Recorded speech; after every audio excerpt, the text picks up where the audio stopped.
mantenho aqui do jeito que tá. Isso, assim tá ótimo. Se quiser baixar um pouquinho o celular para aparecer... Isso, assim tá aparecendo tudo.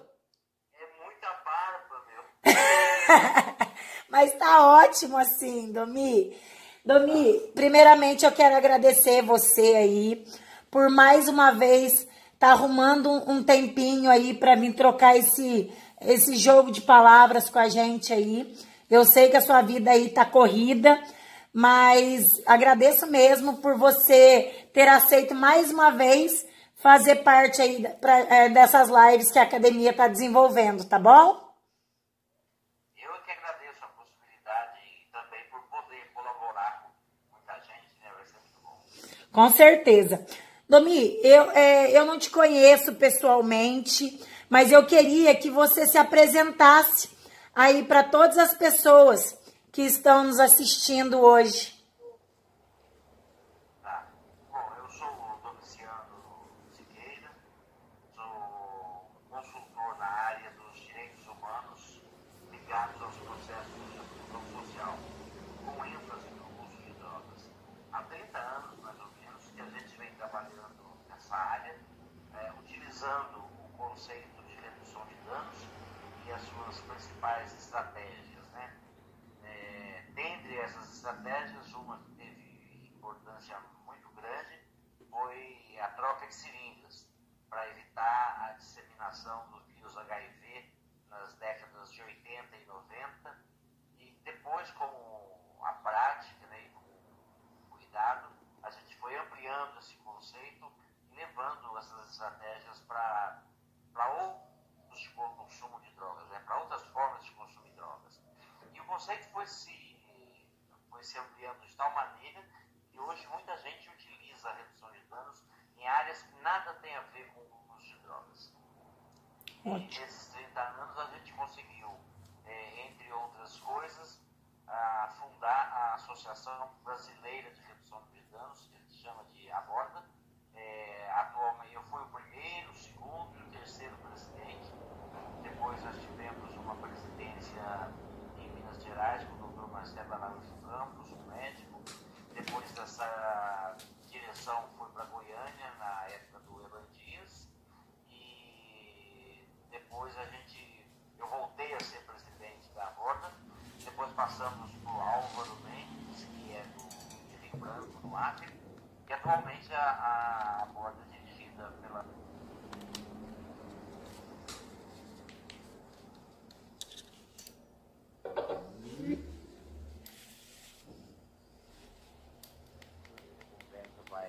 Vai falando melhor.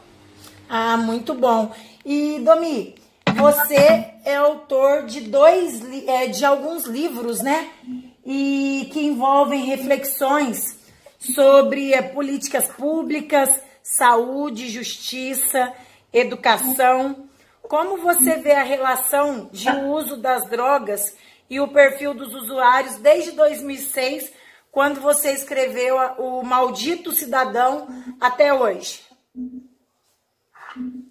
Olha, no início, o livro que escrevi, já de alguns anos depois do início dessa trajetória. E a ideia central do Maldito Cidadão era trazer algumas informações dadas, inclusive, por outros técnicos, né? Tem um médico, tem um advogado, tem uma psicanalista, um antropólogo que colaboraram na construção desse livro, e foram feitos 2.000 exemplares que se esgotaram. Não tenho nem para mim eu tenho um exemplar guardado. Depois eu continuei a escrever e construímos um livro que está sendo vendido em PDF, e são As Benditas Amizades. O Maldito Cidadão, ele tinha e tem como prioridade trabalhar a questão conceitual, né? Como a sociedade brasileira enxerga o usuário de drogas. E As Benditas Amizades já foi um avanço, porque a gente conseguiu, pelo menos era essa a intenção do livro, mostrar como que a produção de vínculos pode ser útil e é necessária na construção de políticas de atenção a esse público. Tecnicamente, a gente chamava de vínculo. Sem vínculo não é possível. E eu tentei, com o segundo livro, foi mostrar que esse vínculo nada mais é do que uma noção de amizade. Sem amizade, a gente não consegue ir muito longe. Com certeza. E tirando as questões químicas do corpo em contato com as drogas, quais são os principais fatores psicológicos associados a isso? Todo ser humano, existem várias e muitas tentativas de explicar essa relação dos seres humanos com as drogas, né? Eu vou tentar chamar mais para a nossa realidade brasileira, ocidental, que foi o que a gente tratou numa conversa anterior há alguns dias. Quando a gente fala de uso de drogas ou de usuário de drogas na nossa sociedade, o nosso pensamento é construído a partir de 3 olhares fundamentais. É o olhar da saúde, da justiça e das religiões. Esse é o conceito e o nosso respeito do assunto. Esse da saúde vê no uso de drogas uma doença chamada dependência química e propõe como tratamento a clínica psiquiátrica, nas suas mais variadas formas, né? Que vai desde um atendimento ambulatorial até o que existia, infelizmente ainda existe, né? E é a internação em hospital psiquiátrico ou comunidade terapêutica. O segundo olhar, ele não vê como ele vê o delito. A da justiça ele vê como um delito. Sim. E propõe como tratamento a punição. O local onde isso é executado é a cadeia. E as religiões, que são o olhar antigo, que não vê nem como doença, nem como delito, mas como um pecado. Portanto, o tratamento não é nem a clínica psiquiátrica, nem a punição, mas a conversão. Esses 3 olhares organizam o pensamento da sociedade brasileira e ocidental há muitos anos, né? Então, todas as vezes que se depara com essa realidade, uma pessoa usuária de drogas, um filho, um amigo, um marido, uma esposa, alguém que usa drogas, na cabeça da gente já, embora as pessoas não façam esse resumo, a resposta já está pronta. Ou é um doente, ou é um delinquente, ou é um pecador. E para o lugar de doente é o lugar de delinquente, o lugar de pecador é o inferno. Então, isso fez com que esse terceiro olhar, por exemplo, das religiões que veem o uso de drogas um pecado, curiosamente é o mais violento de todos. Porque na nossa cabeça ocidental, cristã, católica muitas vezes, ou evangélica, o lugar do pecador é o inferno. E o pecador é o nosso inimigo. Então nós temos que acabar com o pecador, derrotar o inimigo. Isso, na minha opinião, juntando esses 3 olhares, de doença, delito e pecado, criou-se em torno disso uma realidade que foge ao nosso controle. A gente não está preparado para lidar com essa realidade, né? Principalmente religioso, né? Ou as pessoas se convertem ou elas vão ser sempre vistas como inimigo. E inimigo tem que morrer, tem que acabar. Isso, na minha opinião, explica a violência com que se trata o usuário de drogas, o uso de drogas em geral. Claro que nós temos que separar aí a questão do tráfico de drogas, do uso de drogas e outras intervenientes que compõem este universo. E, assim, o alcoolismo, o tabagismo também são considerados drogas.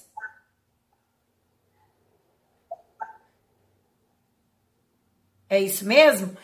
Mas eles causam... não.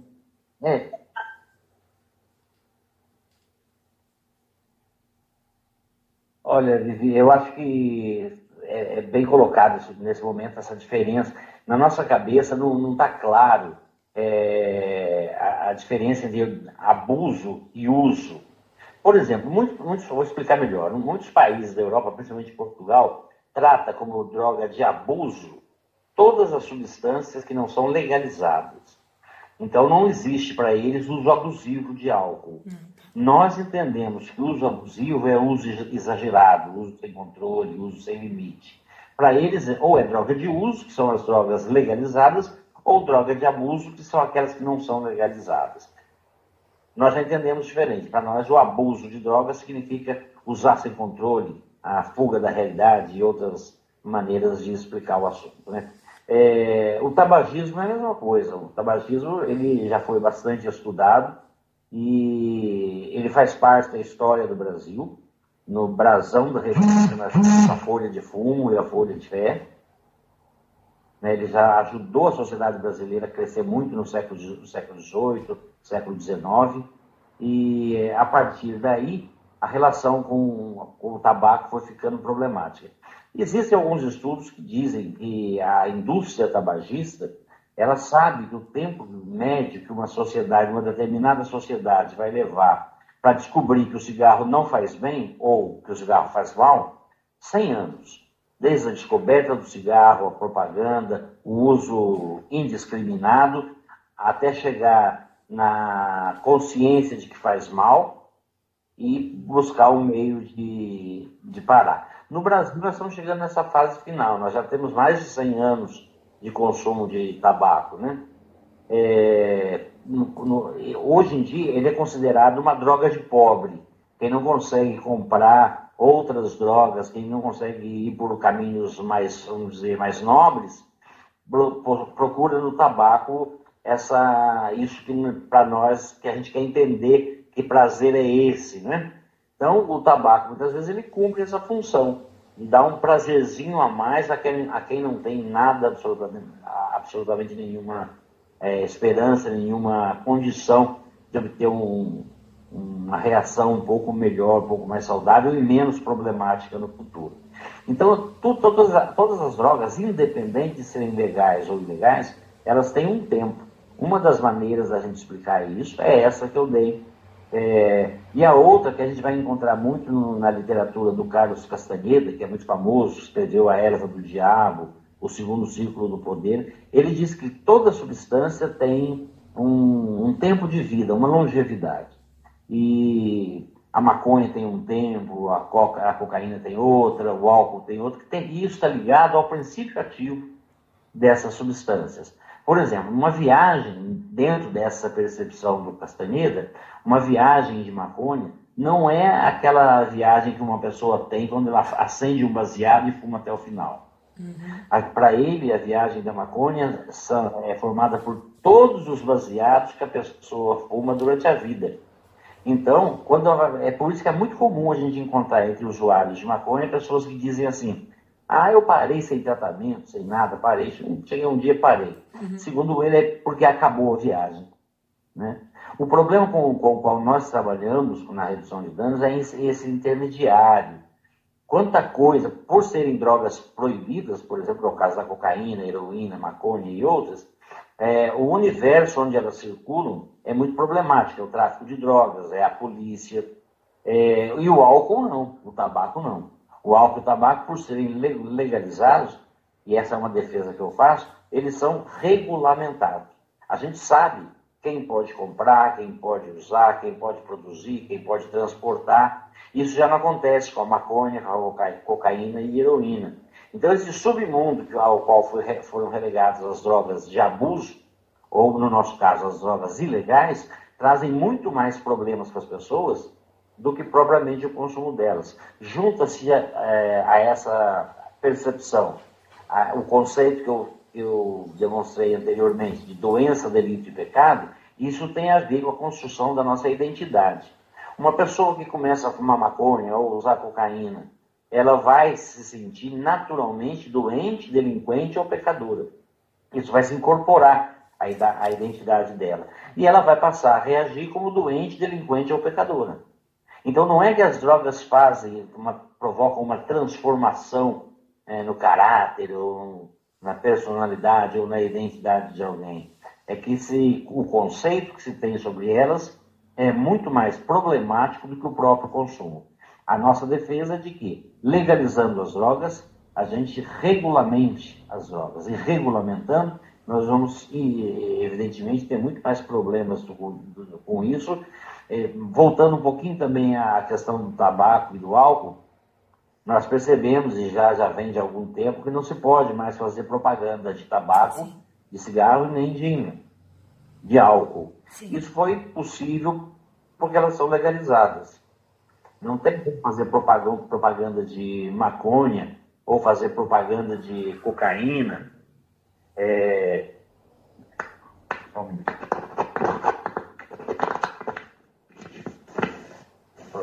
Ou fazer propaganda de cocaína porque elas são ilegais.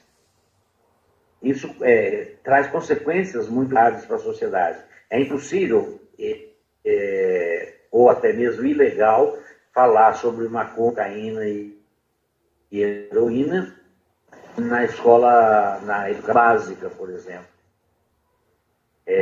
Até mesmo nos cursos um pouco mais avançados, elas são matérias específicas, né? Então, fazendo um resumo dessa parte da minha fala, um dos problemas mais importantes do consumo de drogas é a ideia de legalidade e ilegalidade.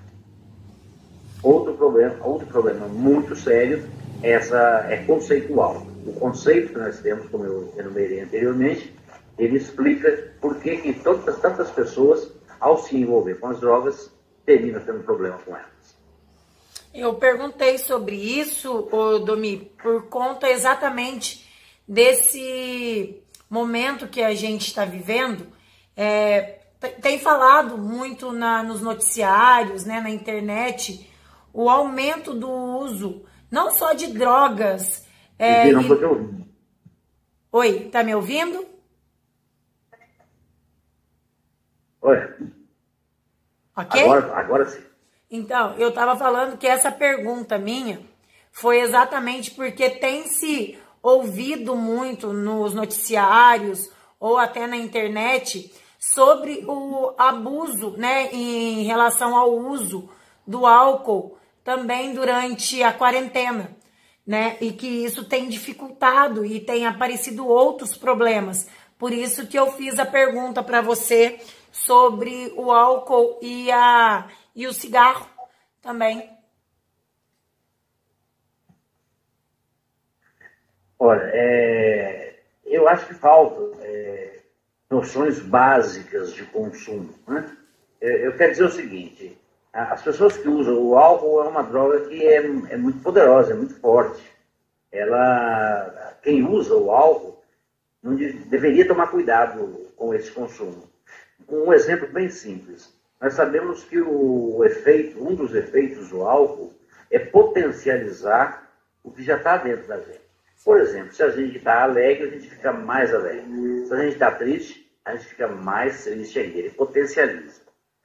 E pensando assim, eu acho que quando essa ideia que é cultural que nós temos, de falar, hoje eu estou bravo, hoje eu estou triste, eu vou sair e vou beber. Acho que as pessoas têm que aprender isso. Não é o dia adequado para beber. Se ela conscientemente está mal, está triste, está chateada, ela vai ficar pior. Ela vai ficar pior. E também um conceito que é muito utilizado de fuga em relação às drogas, de fuga da realidade, né? Eu acho que merece um debate mais amplo, mais profundo, porque a vida ela não é uma coisa gostosa, uma coisa boa. Existe, e a gente sempre usa uma expressão que diz o seguinte, que na vida, se tudo correr bem, no fim a gente morre. Essa decepção, essa frustração, o envelhecimento em sociedades como a nossa, fugir da realidade, é negar, por exemplo, que as pessoas ficam velhas, e que os velhos são abandonados, e que os velhos, nós estamos em tempos de pandemia, a gente vê o sofrimento que passa. E eu estou ficando velho, quando as pessoas, é muito comum te ver na internet, nas redes sociais, as pessoas falar sobre os velhos vão para a rua de uma maneira jocosa, de uma maneira desrespeitosa, que né? não é boa. Então, eu acho que a noção de realidade para nós deve ser revista. E eu busco sempre falar isso e levar essa proposta desde da primeira fase da infância, né? Eu acho que viver não é um sonho. Está mais para pesadelo do que para sonho. Né? E que na vida, à medida que a gente vai envelhecendo, a gente vai reconhecendo as frustrações, as nossas perdas, Nós não somos preparados para lidar com o luto, com a perda, com a morte. Ao contrário, a gente sonha com algo depois disso, né? E, então eu acho que tem muita coisa, o uso de drogas ele está diretamente ligado a uma necessidade que a humanidade tem de rever o conceito de vida e de morte também, né? Ô, Domi, nesse conceito de pandemia ainda, e os altos níveis de estresse e incertezas, quais são os principais cuidados a serem tomados no que diz respeito ao gatilho para o uso de drogas? Não estou te ouvindo mais. Eu vou repetir. Nesse momento de pandemia e altos níveis de estresse e incertezas, quais são os principais cuidados a serem tomados no que diz respeito ao gatilho para o uso de drogas?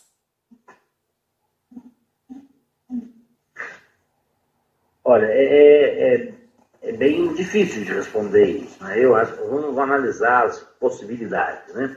Eu acho que para quem usa o álcool, a bebida alcoólica, nesse momento deve dar muita vontade de beber, para sair de casa, para rever os amigos, para encontrar as pessoas. E o lado negativo dessa vontade é que a pessoa não pode sair. Então a gente já viu algumas pesquisas indicando, por exemplo, que aumentou o índice, né, de violência doméstica. As pessoas são obrigadas a conviver com coisas que elas não têm condição de resolver. Eu me lembro, há muitos anos, quando tentaram implantar, e eu, na verdade, eu nem sei se implantaram, uma lei que proibia o uso de álcool nas indústrias, nas grandes empresas. E eu fui chamado para discutir isso numa grande empresa na época, e uma das coisas que me ficou foi essa indignação, né? A pessoa fala, olha, mas se eu chegar na segunda-feira, eu posso beber sábado, domingo em casa, no churrasco, chegar na segunda-feira e for chamado para fazer o exame, vai aparecer o álcool no organismo. Então, quer dizer, a ideia central é de que não pode beber de forma alguma, né? Acho que nós temos que começar a pensar mais amplamente, com mais profundidade na nossa humanidade, por algum motivo nós viemos parar aqui no mundo, né? A gente está vivo. E nós temos que nos ver com isso, nos acertar de preferência com isso. E é muito difícil, é muito difícil. É mais fácil pegar um conceito pronto e adequá-lo à nossa realidade. Beber de vez em quando, beber de forma menos prejudicial possível, evitando comportamentos agressivos. São coisas que, na realidade, a gente, bebendo ou não, tem que evitar mesmo, né? O comportamento agressivo, ele é também estimulado, ele também precisa de um gatilho. Então, a nossa vida, ela gira em torno desse autocontrole, dessa necessidade de autocontrole. Eu acho injusto e inadequado a gente culpar determinadas substâncias por uma coisa que elas não têm o poder de gerar. Eu acho que uma pessoa que fuma maconha e sai roubando, ela roubaria com ou sem a maconha. Uma pessoa que é violenta em casa com a família, ela seria violenta com ou sem o álcool. O papel dessas substâncias talvez fosse estimular uma coisa que está presa e ela soltar em condições inadequadas e terminar punindo pessoas que não têm culpa naquele momento, né? Mas isso obriga também a gente a repensar e a rever o nosso conceito, por exemplo, de família. Né? Dificilmente nós vamos encontrar nesse tipo de organização social que nós temos, que é baseada no núcleo familiar, coisas que fossem diferentes disso. Nós é que vivemos uma viagem, né, que a gente, com ou sem drogas, as pessoas giram em torno da necessidade de amor. Nós temos que rever também o nosso conceito de amor. Nós temos que rever uma série de coisas, e nós não somos, repetindo isso, né, estimulados a rever e a pensar diferente, a construir um pensamento diferente, nem individual, nem coletivamente. O que vai permitir que isso comece a ocorrer na nossa sociedade é a democracia. A questão das drogas é uma questão política. né? Não é uma questão só de saúde, só de justiça ou só de, como a gente viu no início. Ela é uma questão política, porque a política é a arte da convivência, né? E eu penso que quanto mais nós discutirmos, debatermos, conversarmos, desde muito pequenininho de preferência, sobre as drogas, a importância delas para a humanidade, a importância delas na construção do pensamento, nós vamos avançar um pouco mais. Isso. Domi, então a gente já tratou, sobre uma das perguntas que eu ia te fazer, sobre o aumento da violência doméstica, né, que tem se falado muito nas redes sociais e nos jornais. Caso alguém precise de ajuda no que diz respeito ao uso de drogas, quanto à violência doméstica, quais são os principais canais de comunicação existentes que a gente pode denunciar ou que a própria pessoa pode denunciar?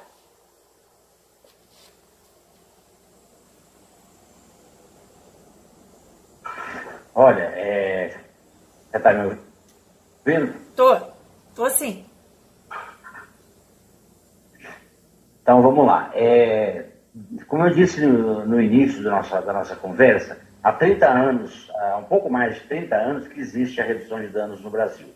A redução de danos, ela priorizou um público que eu vou tentar ser bem claro assim, para explicar.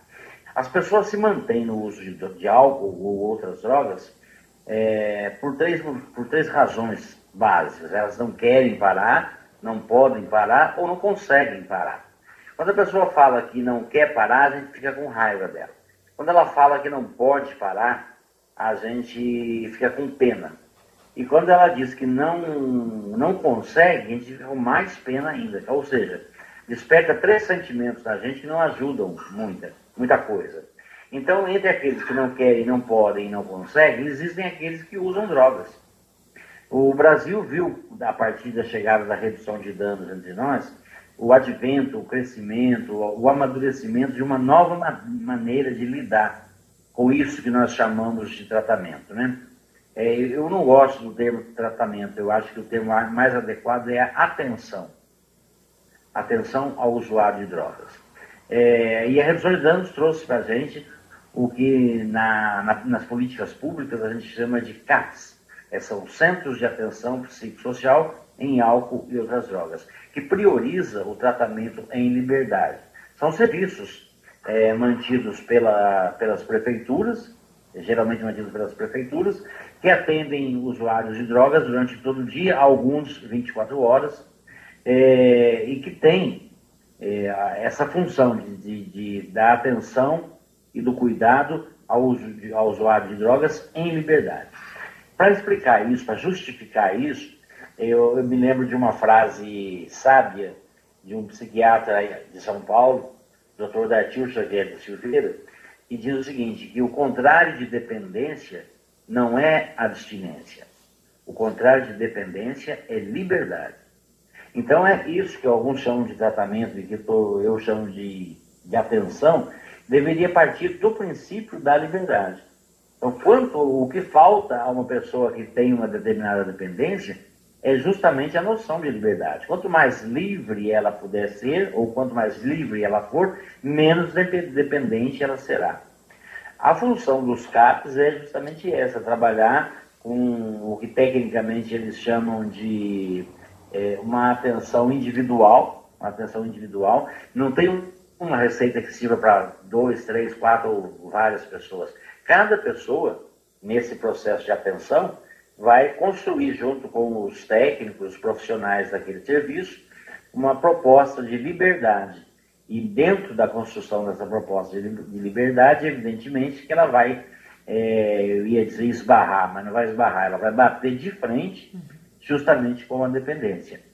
Então, tudo nós chamamos de tratamento, que eu chamo de atenção, deveria priorizar essa proposta, essa possibilidade que eu considero uma das melhores invenções, né, que eles chamam de projeto terapêutico individual. Então, é um tratamento para cada pessoa, é um processo, é o desenvolvimento de um processo de atenção para cada pessoa, afinal as pessoas não são todas diferentes. Então eu acho que quando a gente entende um pouco do que é e que o uso de drogas, álcool e outras drogas, não é uma característica que sejam comuns a alguns indivíduos, mas que elas têm no conceito a raiz desse problema, a gente começa a modificar o conceito. Então, o que na prática significa a gente trazer de volta um conceito que é baseado naqueles 3 olhares de saúde, justiça e religião, e pelo menos acrescentar que seria o olhar da cidadania. A cidadania, ela não vê o uso de drogas nem como doença, nem como delito, nem como pecado. Ela vê como um direito. Aqui começam os nossos problemas, né? As pessoas vão perguntar, mas você está dizendo que a pessoa tem o direito de usar drogas? Na realidade, a gente, por desconhecermos profundamente os direitos fundamentais, os direitos civis, os direitos humanos, a resposta para essa indagação é: se as pessoas têm o direito de usar drogas, a resposta é sim. Como diz um grande filósofo, e agora eu não me lembro do nome dele, mas daqui a pouco eu lembro e eu falo, ele tem uma expressão muito interessante que ele diz: da pele para dentro, quem manda sou eu. Da pele para dentro, quem manda sou eu. Nós não aprendemos isso. Ao contrário, a gente aprende que a vida não nos pertence. Sem querer ser agressivo, na melhor das hipóteses, as pessoas acreditam que a vida é de Deus. E que se Deus nos deu a vida, nós temos que cuidar dela. Eu acho que se isso faz bem para algumas pessoas, ótimo, maravilha. Mas não tem feito bem politicamente na organização da sociedade como um todo. A vida é uma obrigação de cada uma das pessoas. Elas têm que assumir essa responsabilidade. Aí eu lembro algo também que é interessante de um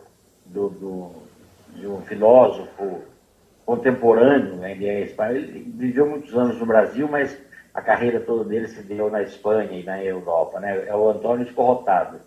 Ele escreveu uma das maiores obras sobre o uso de drogas que o mundo já conheceu. E ele afirma o seguinte, que o problema das drogas é uma questão de conhecimento e responsabilidade. Vou repetir. O problema das drogas é uma questão de conhecimento e responsabilidade. Só que, na opinião dele, conhecimento não é só informação. Porque se fosse, estava tudo resolvido. A gente ia chacoalhado de informação o tempo todo, por todos os lados. Ele diz que conhecimento é quando a informação é debatida. É quando a gente faz isso que nós estamos fazendo agora, por exemplo. Debatendo um conjunto de informações, isso gera conhecimento. Então, tanto para mim, quanto para você e para todos aqueles que estão participando desse debate, o conhecimento está sendo construído.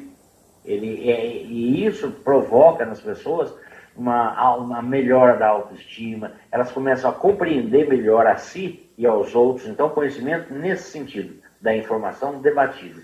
E responsabilidade. E, na opinião dele, responsabilidade não é pagar as contas em dia, chegar na hora certa ou andar na linha.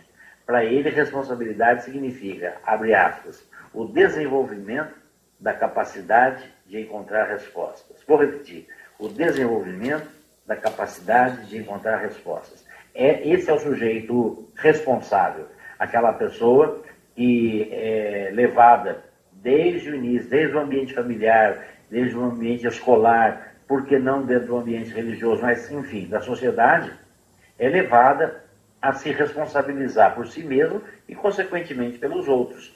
Então, na opinião do Antônio Escorrotado, quando se desenvolve o conhecimento e a responsabilidade nesses termos, a gente vai ter muito menos problemas com drogas. Porque é um assunto, Domi, muito importante, né? Porque quem nunca teve, ou quem não tem, ou que conhece alguém, né? Algum familiar, um amigo que se envolveu, que usa, ou que já usou drogas, o alcoolismo. Eu mesmo, na minha família, já tive, graças ao bom Deus, ou a que Deus, cada um acredita, todo mundo tá bem, mas as coisas ficam, né? Então, a gente tem o direito de usar, sim, mas eu acho que daí a gente também tem que como que eu posso falar? Ser responsável com os nossos atos, né? Se é isso que você está querendo dizer aí. Então, é hora da gente, desse debate mesmo, desse bate-papo, a gente levar para as pessoas essas informações, porque não vai ser no alcoolismo, não vai ser nas drogas que os problemas que nós estamos vivendo hoje vão ser solucionados, né? Então, cada um ter a sua... Pode falar. A gente tem dentro do estudo, do conhecimento que a gente adquiriu e que se tem conhecimento entre nós, o uso de drogas, ele não é a causa dos problemas, ele é o sintoma. Então, vamos pegar um exemplo, uma família que tem uma pessoa que faz uso problemático de drogas. A gente é levado a pensar, essa é a nossa cultura, de que essa pessoa, por fazer o uso problemático de drogas, é a causa de todos os problemas da família. E não é assim. Normalmente elas são o sintoma dos problemas daquela família. Nós chamamos, tecnicamente, vamos chamar de transformação paradigmática, né? Tecnicamente é isso. A gente entender que aquilo que a gente achava que era um problema, na realidade, é a demonstração de problemas anteriores. Assim como a gente, por não ter, principalmente na questão do álcool e de outras drogas, um controle mais efetivo, um autocontrole mais efetivo, a gente termina vendo pessoas que usam o álcool e usam outras drogas de forma problemática, porque eles já têm problemas anteriores, problemas até mesmo de saúde mental. Então, é diferente a gente criar uma política pública que atenda de atenção a usuários de álcool e outras drogas, quando esse público é formado, por exemplo, por esquizofrênicos ou por psicóticos. Então, são estruturas de pensamento, de estruturas mentais, que determinam uma relação diferenciada com essas substâncias. Eu acho que tem nesses centros de atenção, a gente termina descobrindo todo mundo junto. Lá você vai ter um esquizofrênico, um psicótico, um usuário neurótico, enfim, todo tipo de gente vai para lá. Talvez a gente tenha que se dedicar, e temos no Brasil, infelizmente, nós temos muita gente boa que vem se dedicando a estudar esses comportamentos e a separar o uso de drogas das estruturas mentais ou das estruturas de pensamento. Eu atribuo, na maior parte das vezes, ao que eu falei no início, é uma questão conceitual. Quando uma pessoa admite na sua própria identidade que é uma pessoa doente, todo mundo sabe qual é o caminho do doente. O doente vai parar no hospital. Se ela assumir que ela é uma pessoa delinquente, ela vai parar na cadeia. Ela sozinha, ela não precisa usar drogas para ir parar lá. E se ela admitir e assumir que é uma pecadora, ela vai parar no inferno. Isso não precisa ninguém explicar muito para gente. Acho que o grande desafio que nós temos na nossa sociedade, tanto nas universidades, quanto o público em geral, no nosso caso, por exemplo, é debater e discutir essa relação que nós não temos com as estruturas mentais. Eu vou chamar assim, não sei se está tão certo, mas para que eu possa explicar melhor. Com as estruturas mentais. Eu acho que nós temos situações onde uma pessoa comum chega no fim de semana, faz um churrasco e bebe. Na nossa cultura, é tão grotesco que a gente faz um churrasco, você pode até não ter carne, mas tem que ter cerveja. Ah, sim. Senão não tem churrasco. E gelada, né? Então, você vê, imagina um churrasco só com Guaraná e Coca-Cola. As pessoas vão ter um panturrar de carne, de refrigerante, e a graça do churrasco está no consumo de bebida, né? Então, acho que aceitar essas culturas que a gente tem, aceitar que nós temos estruturas mentais diferenciadas, aceitar que nós temos uma diferenciação, infelizmente, uma diferenciação de classes sociais. Uma pessoa que fica bêbada e é rica é uma coisa, e um pobre que fica bêbado é outra. Eu acho que é na construção que nós propomos, que a redução de danos vem propondo no Brasil, passa por isso, refletirmos sobre os nossos comportamentos, as nossas culturas. Então você vê que quanta coisa cruza esse caminho das drogas, né? Nós já falamos de família, nós já falamos de religião, nós já falamos de filosofia, nós já falamos de sociedade. São o que nós chamamos de intervenientes. O quanto essas coisas terminam cruzando a construção do nosso comportamento, do nosso pensamento e influenciando as nossas propostas.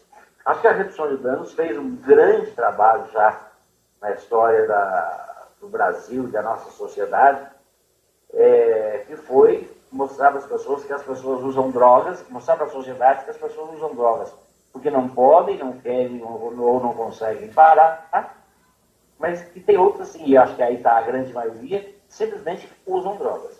E que todos esses grupos merecem um apoio institucional, um apoio cultural, no sentido de ampliar esse olhar e ter cada vez menos problemas com isso. Eu acho que maconha não é uma coisa que todo mundo pode sair fumando. Eu acho que o álcool, principalmente o álcool, não é algo que as pessoas pudessem consumir aleatoriamente. Vou sair, vou beber e pronto. Uhum. Não, acho que tem que pensar nisso. As pessoas têm que ser acostumadas a se responsabilizar. Como é que a gente se responsabiliza por essas coisas? É sendo estimulado a pensar. Né? O pensamento ele não é muito bem-vindo entre nós. Né? Uma pessoa, quando começa a valorizar o pensamento, normalmente eles falam, está viajando. Né? E essa viagem é uma das viagens mais importantes que a gente pode ter na vida.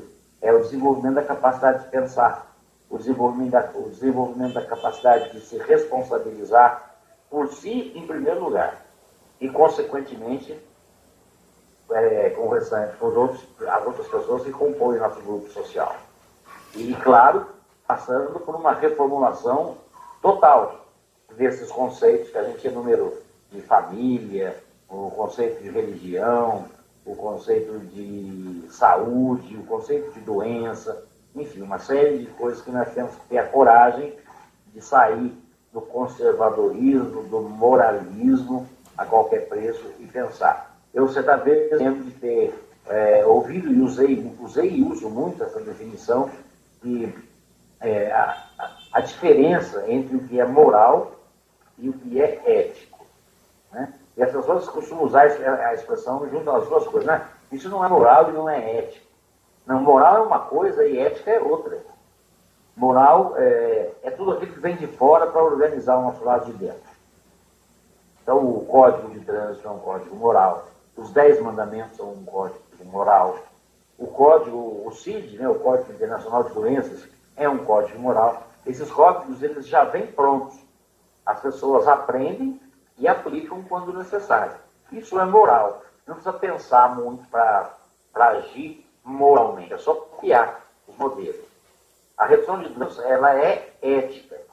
Porque se moral é o que vem de fora para organizar o nosso lado de dentro, ética é o que sai do lado de dentro para reorganizar o mundo do lado de fora. Então, isso, por via da ética, nós podemos pensar e desejar e trabalhar por um mundo diferente, porque ele parte de uma mudança individual. Né? E moralmente eu não vejo muito futuro, não. Eu até não gosto muito do moralismo. Acho que é uma coisa que já impregnou o suficiente, já demonstrou que não existe uma regra para que nós somos responsáveis. Isso até parece um pensamento meio anarquista, e talvez seja um pouco disso. Né? Eu me recuso a aceitar o rótulo de anarquista. Acho que não é isso. Mas um pouco da anarquia a gente tem que trazer de volta, porque é importante que a gente assuma esse compromisso com a vida e com a sociedade, e de, a partir do nosso comportamento, reorganizar a sociedade em que vivemos. E existe algum ponto de fácil identificação, Domi, para os pais, para a família, que sinalize o que é um limítrofe e o que é equilíbrio para uso recreativo, se é que eu posso dizer isso das drogas? Saber, até aqui é um uso recreativo, ele tá só curtindo, e a partir daqui, existe alguma linha assim? eu acho que existem várias linhas, né? E quanto mais linhas a gente conhecer, melhor. Menos risco, menos problemas Sim. a gente vai ter. Vamos analisar a questão desse limite aí, né? Normalmente, tudo que a gente faz e gosta, a gente quer repetir. Repetir. Sexo, por exemplo, eu acho que é um dos exemplos mais importantes. A pessoa, a partir do momento que ela conhece, ela quer ir repetindo até o infinito. Mas tem outros comportamentos também, gostar de feijoada, gostar de pão, gostar de alguém. A gente quer aquela pessoa para sempre. Então, vamos pegar esse gostar de alguém para sempre, para trazer um pouco a ideia do amor e da redefinição que ele precisa, né? Você concorda comigo que existe uma maneira, uma das declarações de amor que a gente mais escuta e mais conhece é quando uma pessoa fala para outra, você é minha vida. É muito comum as pessoas apaixonadas dizerem, você é minha vida. Tem uns que se tratam mesmo, né? Troca o nome do amado ou da amada por vida. Eu fiquei pensando nisso, entre duas pessoas, e se para uma delas o outro significa a vida, é evidente que essa outra pessoa não vai poder sair dali. Porque se ela é a minha vida e ela for embora, eu fico sem vida. Eu morro. E as pessoas não querem morrer. Então, eu acho que não são simples as coisinhas do dia a dia, essa sabedoria que mora nas pessoas, independente do grau de instrução que elas tenham, essas questões são definidoras. Então, estar nas nossas declarações de amor mostram muito as nossas dependências, mostram na nossa maneira de repetir as coisas que a gente quer o tempo todo. Mora explicação para as nossas dependências? Mora também. Então, acho que é um momento adequado, não sei se eu estou me referindo aqui a essa quarentena, só a ela, mas esse momento que o mundo está vivendo, que a sociedade está vivendo, essas coisas vão aparecer com mais intensidade, com mais força. Será que aí... Por que será que no único momento que a gente, de certa forma, é obrigado a ficar em casa, junto com as pessoas que a gente ama, explode a violência? Né? E acho que é uma pergunta que a gente tem que ter coragem para fazer. Eu acho que quando a gente desenvolve essa capacidade essa capacidade de perguntar-se e perguntar em geral, já é um grande avanço. Uma sociedade mais questionadora, né, que não aceita mais as coisas. E também isso na área da educação vai aparecer. Nós temos uma pseudo-ideia de que a sociedade boa é aquela formada de pessoas bem educadas, né? Eu não sei se é isso. O que é uma pessoa bem educada? É aquela pessoa que você não sabe o que ela está pensando. Tu não sabe o que ela está sentindo. Ela, por educação, talvez deixe de falar o que ela pensa. Claro que eu não sou a favor da rispidez, da grosseria, de falar tudo a qualquer preço. Mas as pessoas têm que aprender a ser mais honestas, né? A honestidade não é só uma coisa financeira, ela é muito mais do que isso. Então, todos os nossos valores, nesse momento da nossa história, estão sendo revistos, repensados. E isso pode trazer uma certa preocupação para algumas pessoas? Pode. E se trouxer preocupação, é um bom sinal. É sinal que se incomodou. E quando a gente está incomodado, a gente procura mudar. As pessoas que não mudam nada é aquelas que estão bem. Um amigo disse uma vez, é verdade, porque quem está feliz não ajuda ninguém. É até estranho isso, né? Quem está feliz não ajuda ninguém. Quem ajuda é quase um perfil dos voluntários no Brasil, com todo carinho, com todo respeito pelo trabalho voluntário. Os voluntários geralmente são pessoas que sofreram aquilo. E agora elas têm uma oportunidade de fazer com que outros não sofram ou sofram menos. Eu acho que isso também precisa ser revisto, né? Sim. Em que momento nós que não tivemos aquele determinado tipo de dor, vamos pensar nas pessoas que sofrem de uma maneira diferente.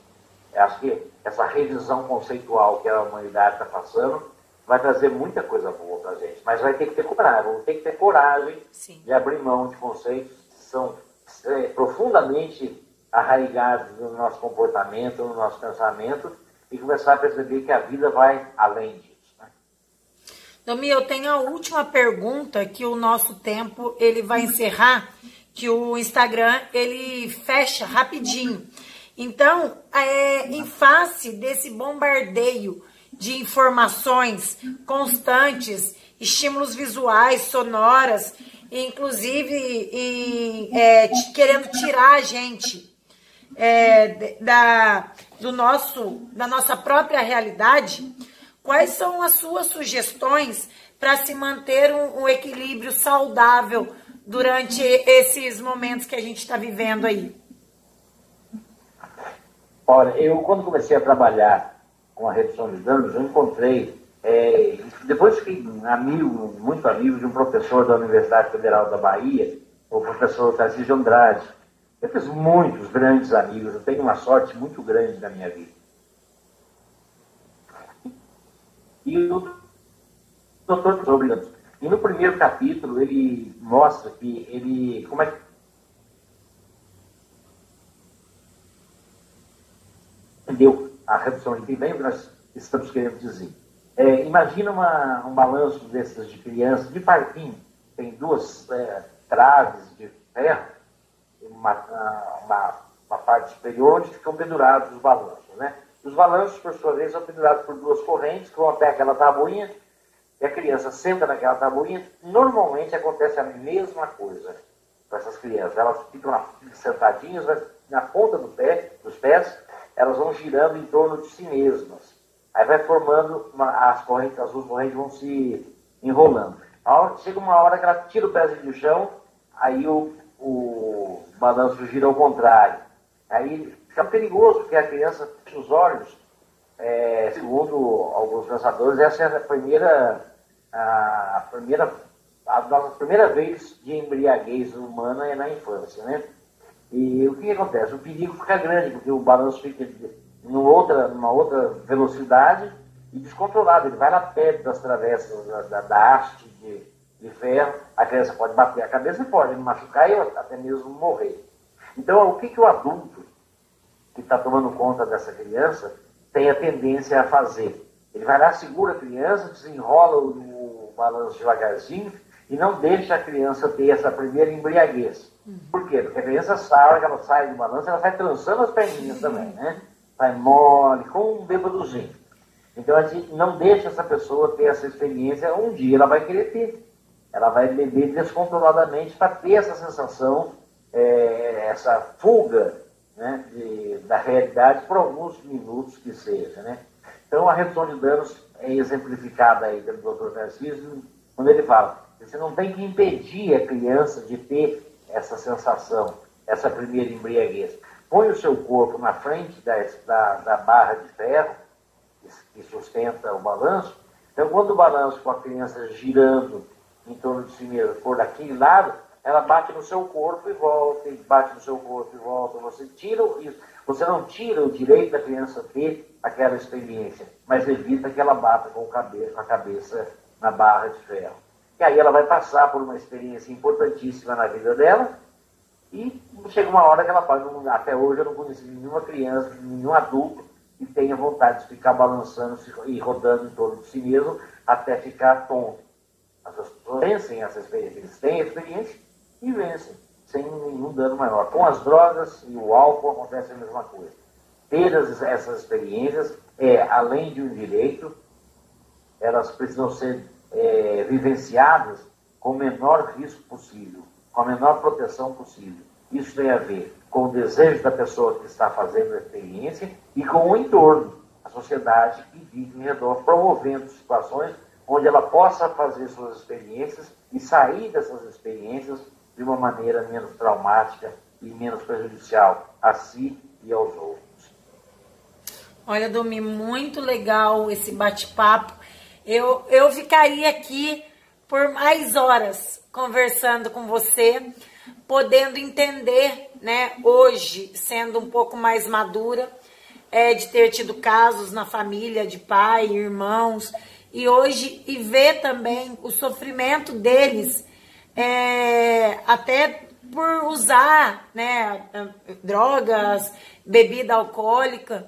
Então, assim, hoje parece que eu fico mais tranquila e tenho mais solidariedade a eles, sabe? Por saber que foi um problema assim, que não era um problema dele, que era um problema familiar e que de uma certa forma ou eles não conseguiram conversar, não conseguiram se abrir para que o problema fosse menor ainda, né? É exatamente isso, Vivi, porque nós somos os únicos animais que têm essa habilidade de falar, né? E é justamente falando que a gente termina se matando, né? Eu acho que se, assim como as drogas, no caso especificamente da maconha, muita gente diz que a maconha é a porta de entrada para as drogas, né? Eu acho que se ela é uma porta de entrada para as drogas, ela também pode ser uma porta de saída. A porta abre dos dois lados, depende do lado que a gente está, depende da serventia da porta, né? Então eu acho que algo que pode e deve ficar como prioridade para nós nesse momento, e a partir dessa conversa que a gente está tendo, é de que a gente, para conversar com alguém, tem que abrir mão daquilo que a gente imagina que o outro é. O outro é muito mais coisas do que a gente imagina. Eu acho que quando a gente entra numa relação, pode ser uma relação de amizade, é que não dá para diferenciar muito amor de amizade, está tudo no mesmo bojo. Mas se a gente conseguisse passar a enxergar o outro de uma maneira mais livre, nós seríamos mais felizes. Eu vou encerrar até relembrando algo que a minha mãe, a avó Cida, de uma extrema sabedoria, me falou certa vez. Sobre misericórdia, né? Misericórdia, a definição da palavra misericórdia é de miséria, de humildade, e córdia, coração. Então, o sujeito misericordioso é o sujeito que é humilde, que tem um coração humilde. E ela conheceu a redução de danos, eu morava em Porto Alegre, ela foi fazer trabalho de campo comigo, e ela me disse, ela citou que, tendo conhecido esse trabalho da redução de danos, ela até reviu o conceito de misericórdia. Então, ela disse que misericórdia não é ter coração humilde. Misericórdia é mergulhar no coração do outro. E ninguém mergulha de olho aberto. Se a gente olhar esses olhos com os quais nós aprendemos a conhecer a vida, a gente não enxerga o outro, a gente enxerga quem a gente quer ver. Eu acho que esse é o grande lance desse novo momento na atenção ao usuário de álcool e outras drogas. Domi, então vamos olhar para as pessoas, não vamos julgar, vamos conversar, que o diálogo abre 1000 portas aí. Muito obrigada, de coração, obrigado mesmo, que você continue com esse trabalho maravilhoso, que você tenha muito mais sucesso aí, e que se depender de mim, vai ter muito mais sucesso e muitos livros vendidos, porque é muito bom mesmo. Tá bom, Vivi. Olha, assim que for possível, eu vou comprar um telefone melhor, um celular melhor, e a gente vai poder fazer algumas lives bem interessantes. Tem muita coisa por aí. Mas, foi ótimo mesmo. Obrigada, viu? Beijo. Beijo, querida. Tchau. Tchau.